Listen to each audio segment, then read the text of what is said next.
What's up, everybody? Welcome to Podcast Now. I'm Alex, and in this video, I want to talk about Scream 6 beating Scream 5's box office in just 3 weeks. Extremely exciting. So this is a box office, let's say, report for week 3. I did week 2 and week 1. This will probably be it. I mean, this movie's going to continue to make money, and we'll talk about that in this video. But, it reached its milestone. It beat Scream 5, and maybe it hits 150. Maybe in that case, I'd make one final video. But let's talk about this. This movie did, again, pretty darn good in week 3. We're now looking at $139 million worldwide. This movie, and we talked about this, I think, in even week 1. Back with Scream 1 through 3, it really did well because of both domestic and international. I think even Scream 4 did pretty okay internationally. For whatever reason, and it could be horror, it could be, the Scream franchise, over the last, I guess, maybe decade since Scream 4 ended, right, and then leading into 5 and 6,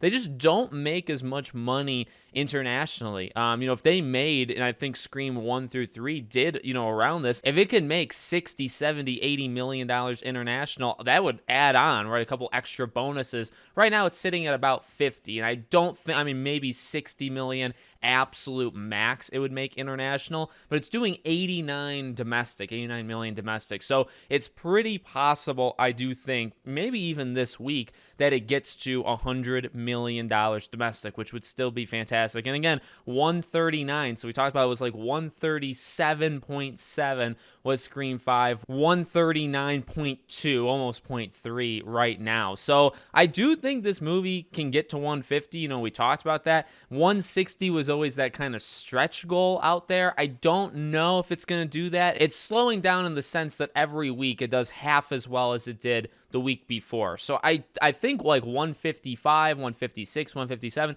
it could hit 160, depends on how long it's in theaters. Now, one thing I like to routinely throw in there is competition, right? We've talked about that in the past couple weeks, and not competition in the sense that it's taking away people that would see Scream. I don't actually think that it is. Even like a John Wick, which is doing tremendous, right? Or Shazam, you're going to have Mario, Dungeons and Dragons. There's a lot of movies, but they're not necessarily, well, they're not, just generally in the same genre. They wouldn't hurt it. But what they do hurt is the screens, the amount of screens in a theater. And in fact, over the last, I guess this past week, Scream has been removed from, I think, around 500 theaters across the U.S. So, with that being said, you're losing out on however many, maybe a couple 100,000, maybe 1 million or so, right? And as these weeks go on, Dungeons and Dragons is actually projected to completely flop, like even worse than Shazam. So I don't think that'll be a problem. But Mario, I think Mario is going to do literally wipe the world.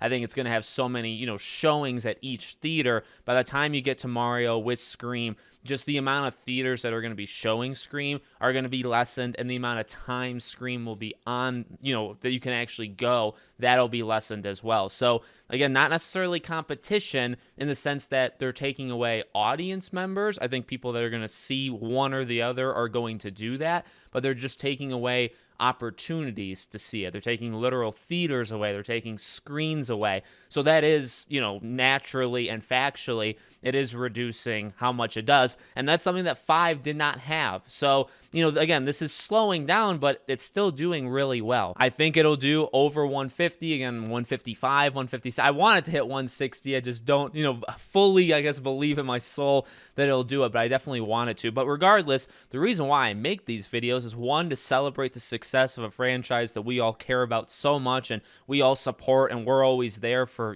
this franchise as long as the quality is still there. But also because, okay, well, now you've beaten it, right? You legitimately beat what you did with Scream 5. Now you had a bigger budget. There's a bigger budget, not by too much, but really, if you want to make maybe the exact same amount of money, like Paramount, if you want to make the exact same amount of money as, say, Scream 5 did, you probably need to make like another $5, $6, $7 million. But I would say, number one, you beat 5. By the end of this week, I think you will have made just as much money in your pocket as the studio. You would have been able to put just as much money in your pocket as you did with 5, and you had an increased budget budget, increased marketing too, right? So you spent more and you still made just as much extra bonus money as you did last time. So that's tremendous, and that's honestly what you would hope, and I guess what they would probably hope to happen. So if history repeats itself, honestly, I think this would have been the week. I think last year with 5,